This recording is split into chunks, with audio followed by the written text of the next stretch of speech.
ಬಾಹ್ಯದಲ್ಲಿ ಹ್ಮ್ ಕಾವಿಯನ್ನ ಧರಿಸಿ ಓಕೆ ಅವನು ಹ್ಮ್ ಆಂತರಿಕವಾಗಿ ಸನ್ಯಾಸಿ ಆಗ್ಲಿಲ್ಲ ಅಂತಂದ್ರೆ ಹ್ಮ್ ಅದು ವ್ಯರ್ಥ.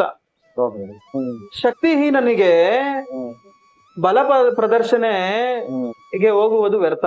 ಓಕೆ ಇದೇ ರೀತಿ ಹ್ಮ್ ಅಂತರವಾಗಿ ಸನ್ಯಾಸಿ ಆಗದೆ ಇರುವಂತವನಿಗೆ ಹ್ಮ್ ಬಾಹ್ಯದ ಕಾವಿಯ ಬಟ್ಟೆ ವ್ಯರ್ಥ.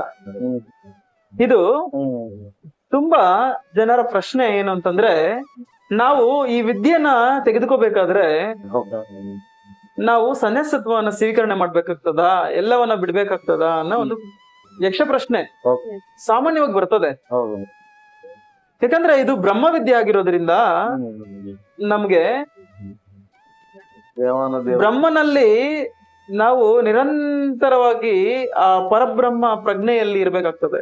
ಓಕೆ ನಾವು ನಿರಂತರವಾಗಿ ಸಾಧನೆಯಲ್ಲಿ ಇರ್ಬೇಕಾಗ್ತದೆ. ಓಕೆ ನಾವು ಯಾವಾಗ್ಲೂ ಹ್ಮ್ ಆ ಬ್ರಹ್ಮ ಪ್ರಜ್ಞೆಯಲ್ಲಿ ಇದ್ರೆ ಸಾಕು, ಏನು ಬಿಡೋ ಅವಶ್ಯಕತೆ ಇಲ್ಲ.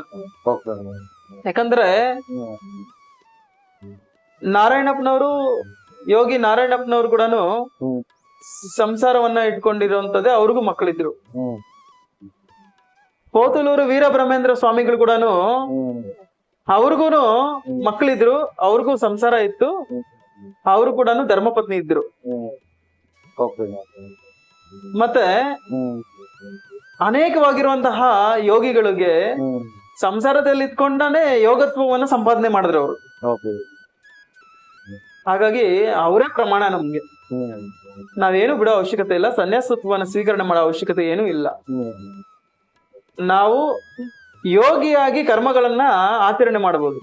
ಓಕೆ ಸ್ವಾಮಿ ಭಗವದ್ಗೀತೆಯಲ್ಲಿ ಹೇಳಲ್ಲ, ಹ್ಮ್ ನೀನು ಯೋಗಿಯಾಗಿ ಕರ್ಮಗಳನ್ನ ಆಚರಣೆ ಮಾಡೋ ಅರ್ಜುನ, ಹ್ಮ್ ನಿನ್ಗೆ ಆ ಕರ್ಮ ನಿನ್ಗೆ ಅಂಟ್ಕೊಳ್ಳೋದಿಲ್ಲ.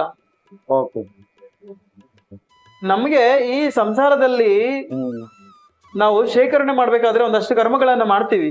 ಓಕೆ ಸಂಸಾರವನ್ನ ನಾವು ನಡೆಸಬೇಕಾದ್ರೆ ಒಂದಷ್ಟು ಕರ್ಮಗಳನ್ನ ಹೋಗಿ ಮಾಡ್ಬೇಕಾಗ್ತದೆ ಹೊರಗಡೆ. ಹ್ಮ್ ಈ ಕರ್ಮಗಳನ್ನು ಅಂಟಕೋಬಾರ್ದು ಅಂತಂದ್ರೆ ಯೋಗಿಯಾಗಿ ಕರ್ಮಗಳನ್ನ ಆಚರಣೆ ಮಾಡ್ಬೇಕು. ಓಕೆ ಒಬ್ಬ ಯೋಗಿಗೆ ಮಾತ್ರನೇ ಹ್ಮ್ ಕರ್ಮವನ್ನ ಆಚರಣೆ ಮಾಡುವಂತಹ ಅರ್ಹತೆ ಇರ್ತದೆ, ಓಕೆ ಬೇರೆಯವ್ರಿಗೆ ಇರೋದಿಲ್ಲ. ಹ್ಮ್ ಅವ್ರು ಕರ್ಮಕ್ಕೆ ಅಂಟ್ಕೊಂತಾರೆ. ಹೋಗಿ ಹ್ಮ್ ಹ್ಮ್ ಯೋಗಿಯಾಗಿರೋನು ಕರ್ಮಕ್ಕೆ ಅಂಟುಕೊಳೋದಿಲ್ಲ. ಹ್ಮ್ ಯಾಕಂದ್ರೆ ಅವನ್ಗೆ ಕಕೃತ ಬುದ್ಧಿ ಇರೋದಿಲ್ಲ. ಅವನು ಕರ್ಮವನ್ನ ಆಚರಣೆ ಮಾಡ್ತಾನೆ, ಫಲಾನುಫಲಗಳನ್ನು ಬಯಸೋದಿಲ್ಲ ಅವನು.